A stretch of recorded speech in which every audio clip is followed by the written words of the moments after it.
Hello everyone, देखिए बसंत ऋतु आने के बाद ये पहली बार हमारे इस पौधे गोरी चोरी का जो प्लांट है इसमें फूल खिला हुआ है। तो अब जब गर्मी आ गई तो हमने गर्मी की सभी तैयारी शुरू कर दी है और हमने ये ग्रीन नेट लगा दिया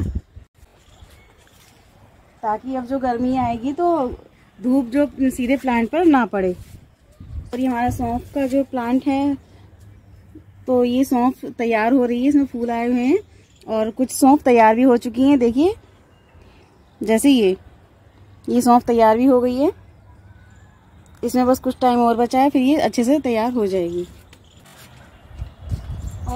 और ये जो गेहूं है इसमें देखिए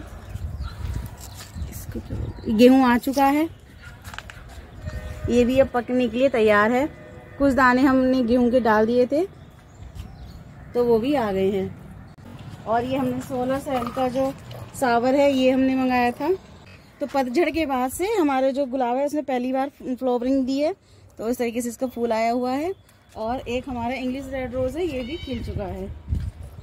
इसको भी खिलने में टाइम लगेगा क्योंकि ये खिलने में बहुत टाइम लेता है, 9 से 10 दिन तक इसको लगते हैं लगभग खिलने के लिए। और ये इस तरह से इंग्लिश रोज पूरा अच्छा लगता है जब बड़ा हो जाता है, काफ़ी बड़ा फूल खिलता है इसका। और ये कलियाँ काफ़ी ले चुका है। ये हमारा ऑरेंज गुलाब है, ये भी काफ़ी कलियाँ ले चुका है, अब इस बस इसको खिलना बाकी है। और ये गोल्डन मोरपंखी है, इसको हमने लगाया हुआ है, इसमें भी नई नई पत्तियां इसमें आनी शुरू हो गई हैं। हमने यहाँ पे भी नीचे वाले गार्डन में भी ऊपर से पूरा ग्रीन नेट लगा दिया है ताकि अब तेज गर्मी में फिर हमारे पास टाइम नहीं रहता है जल्दीबाजी में, तो आराम से हमने नेट लगा दिया है। अब जो तेज धूप पड़ेगी वो पौधों पर ना पड़ेगी। और ये हमारी कंपोस्ट बिन है, इसमें हम फूल जो बचते हैं पूजा के बाद उसको हम इसमें इकट्ठा करके इसकी कंपोस्ट बनाते हैं। और ये हमारे रिपोर्टिंग में कुछ गमले टूट गए थे तो उसको हमने इस प्लास्टिक पोर्ट को हमने ना फेंक करके इसके अंदर कंपोस्ट बना रहे हैं, इसमें कंपोस्ट बन रही है। और इसके नीचे हमने एक बर्तन रख दिया है, तो जो भी कंपोस्ट ही होती है इसी के अंदर गिरती है।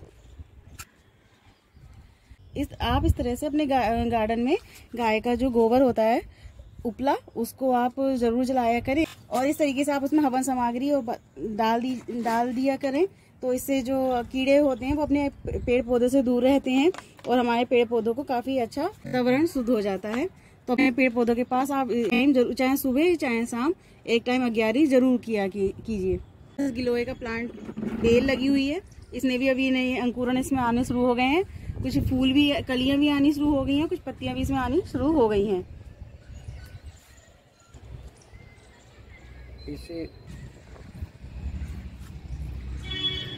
तो हमने तरह तरह के बायोएंजाइम भी बनाए हैं, तो सब बायोएंजाइम बनाने पे आप इसका ढक्कन जरूर खोल दिया करें। इसमें से देखिए इस तरह से आवाज़ आती है, जैसे आप इसको ढक्कन खोलेंगे ये ऊपर की ओर जाता है, इसलिए कहते हैं ढक्कन को आपको इतनी जगह खाली छोड़नी पड़ती है। अगर खाली जगह नहीं छोड़ेंगे तो ये जो गैस है एकदम ऊपर आ जाती है और बाहर गिर जाता है, इसलिए खाली जगह छोड़ने के लिए बोला जाता है। तो इस तरह से देखिए बहुत तेज स्पीड से ऊपर आता है। लेकिन अगर आप मीठा बायोएंजाइम बनाते हैं तो उसमें इस तरह से ऊपर की तरफ ज़्यादा जल्दी से नहीं आता है वो, क्योंकि ये खट्टा जैव रसायन बना रहे हैं, हम बायोएंजाइम बना रहे हैं, इस वजह से ये अब घटक इस तरह से हो रहा है। तो लगभग इसको 1 महीना हो गया है, अब ये 2 महीना उसको रखना है।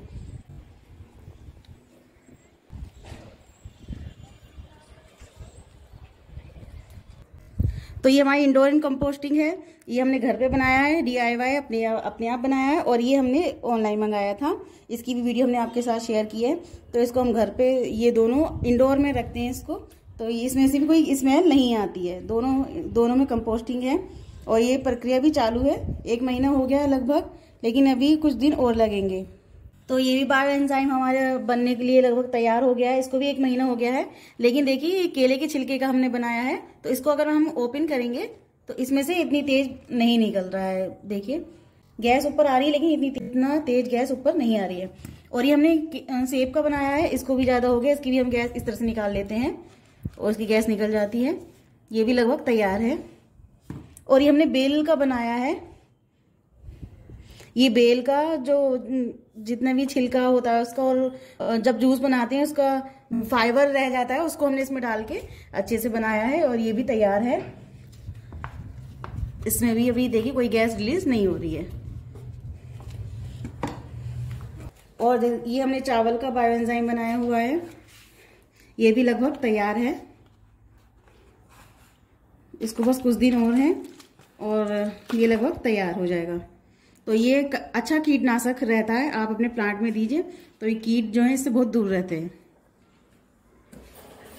तो बायो एंजाइम मैंने कई तरह के बना रखे हैं, इसमें भी चावल का है, ये भी लगभग बन रहा है, और ये संतरे के छिलकों का है, इसको अभी टाइम है बनने में, और ये भी लगभग बन ही चुका है, चावल का है ये भी। और ये बनाना पील फर्टिलाइजर हमारा है, इसमें से भी देखिए गैस ऊपर को इस तरह से आती है, और गैस को आपको इसको बोतल को ढक के रख देना है। और ये मैंने सेब के छिलकों का बनाया है, और ये है संतरे के छिलके का। तो इस तरह से आप भी अपने घर में बायो एंजाइम बनाएं और इनका यूज अपने प्लांट में करें, चाहे इसको साफ सफाई में भी आप अच्छे से यूज कर सकते हैं। ये मैंने अनार के छिलके का बायो एंजाइम बनाया हुआ है, तो इसको भी लगभग 1 महीना हो गया है। तो देखिए जो मीठा बायो एंजाइम होता है उसमें अगर आप ढक्कन खोलते हैं तो इस तरह से ज्यादा गैस रिलीज नहीं होती है। और ये लेमन ग्रास की जो बायो एंजाइम है वो है, और इसमें जितनी भी फूल पत्तियां हैं वो सब उसका बायो एंजाइम है ये। और ये बनाना पील फर्टिलाइजर हमारा है, ये भी बायो एंजाइम का तैयार हो रहा है। देखिए नीचे से जब हम नीचे वाले गार्डन में आ जाते हैं तो नीचे से ग्रीन नेट इस तरह से लग रहा है।